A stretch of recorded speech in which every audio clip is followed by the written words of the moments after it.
আমি ওখানে ছিলাম মাত্র 1 ঘন্টা।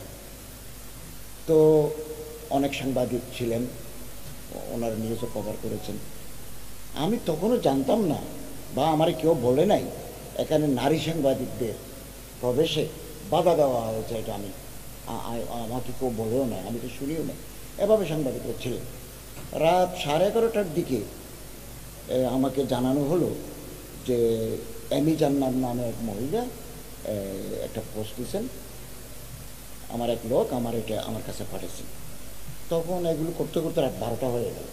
আমি প্রয়োজনে এমি জান্নাতের সাথে কথা বলতাম, কিন্তু রাত গভীর হওয়ার কারণে তাকে আমি আর যোগাযোগ করতে পারি নাই।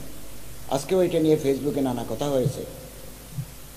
তো এদিকে আমি এই যে কওমি উদ্যোক্তা যিনি ফাউন্ডার রোকন রাইয়ান, উনি এক সময় সাংবাদিকতা করতেন, ওনার সাথে যোগাযোগ করলাম। কি ঘটনা, কি নারী সাংবাদিকদের প্রবেশ করতে দেয় না, পেশাগত দায়িত্ব পালনে বাধা দেওয়া হয়েছে কি?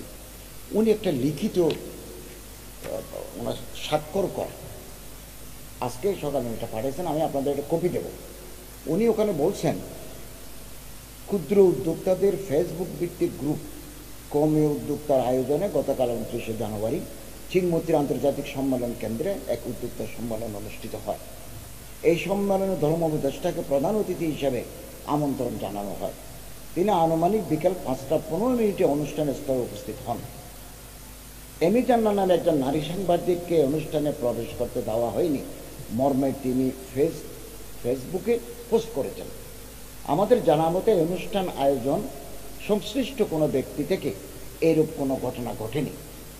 আমাদের অজ্ঞাতে এরূপ কোনো ঘটনা ঘটে থাকলে সেজন্য আমরা আন্তরিকভাবে দুঃখ প্রকাশ করছি। এ ধরনের কোনো ঘটনার দায় কোনোভাবে অনুষ্ঠানের প্রধান অতিথি ধর্ম উপদেষ্টার নয়। এরূপ কোনো ঘটনার জন্য ধর্ম উপদেষ্টার উপর দায় চাপানো অনাকাঙ্ক্ষিত দুঃখজনক।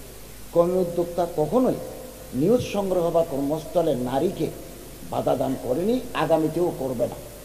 উল্লেখ্য, চ্যানেল আইয়ের এক নারী সাংবাদিককে আমাদের একজন ভলান্টিয়ার নিজে রিসিভ করে অনুষ্ঠানে নিয়ে গেছেন এবং তিনি অনেকক্ষণ থেকে নিউজ ও ফুটেজ সংগ্রহ করেছেন। রোকন রাইয়ান, ফাউন্ডার, কওমি উদ্যোক্তা। আমার মনে হয় এই কথার পরে আর এখানে আর কোনো বিতর্কের অবকাশ নেই। আমি তো জানিও না, আমার কেউ নলেজও দেয় না। আমি রাত 11:30টার দিকে এটা প্রথমে ওনার ফেসবুক জানতে পারলাম।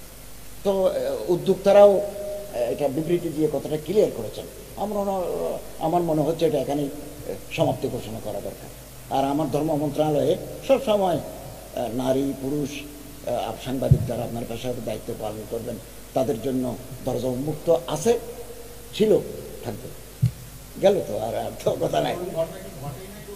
উনি বলছেন যে এটা আমাদের অজ্ঞাত যদি ঘটে থাকে, এটা তো আমরা জানি না আমাদের। এবং উনি এটাও বলছেন, রোকন রাইয়ান, আমি কবি দেবো আপনাকে, চ্যানেল আইয়ের একজন নারী সাংবাদিককে আমাদের একজন ভলান্টিয়ার নিজে রিসিভ করে অনুষ্ঠানে নিয়ে গেছেন এবং তিনি অনেকক্ষণ ধরে নিউজ ও ফুটেজ সংগ্রহ করেছেন। তাহলে এটা তৃতীয় কোনো পক্ষ উৎসাহী হয়ে করতে পারে। এবং এমি জান্নাত এটা আমাকে কেন বললেন? আমি তো এই দায়িত্ব আমার উপর কোনোদিন নয়। আমি তো তাদের অনুষ্ঠান গেস্ট হিসেবে গেছি এবং একটা পজিটিভ একটা মানসিকতা নিয়ে গেছি যে আসুক না, আলেমরা উদ্যোক্তা হিসাবে আসুক, ইনভেস্ট করুক, আমাদের কম্পিটিটিভ বিজনেস হোক। আমি ওখানে দেখলাম যে আবার ওই তারা আচার, এই বিভিন্ন ফলের আচার, রসুন, মধু, তারপরে স্পাইসেস, মশলা, এগুলো প্যাকেট করে তারা ওই বাজারে ছাড়তেছে। আমি এটাকে মনে করছি যে আমাদের এখানে কর্মসংস্থান সৃষ্টি হবে, আর্থিক সচ্ছলতা আসবে, বাজারে একটা কম্পিটিটিভ বাজার হবে। এটা যদি বাইরে যায় তাহলে বৈশ্বিক মুদ্রা অর্জিত হবে। এটা তো ভালো উদ্যোগ। এই বড় মানসিকতা নিয়ে আমি ওখানে গেছি। আমি এটা 11:30টার আগ পর্যন্ত জানতাম না যে কোনো নারী সাংবাদিককে ওখানে প্রবেশ করতে দেয়নি। আমার কেউ তো বলেও নাই, কিন্তু অন্যান্য সাংবাদিকরা ছিলেন। রোকন রাইয়ানের কথায় তো বলা যাচ্ছে যে একজন নারী সাংবাদিক চ্যানেল আইয়ে ওনারা নিয়ে গেছেন। তাহলে অতি উৎসাহী কেউ এটা করলো কি না, এটা রোকন রাইয়ান তো এটা বলতে চান যে আমাদের অজ্ঞাত এটা হয়েছে।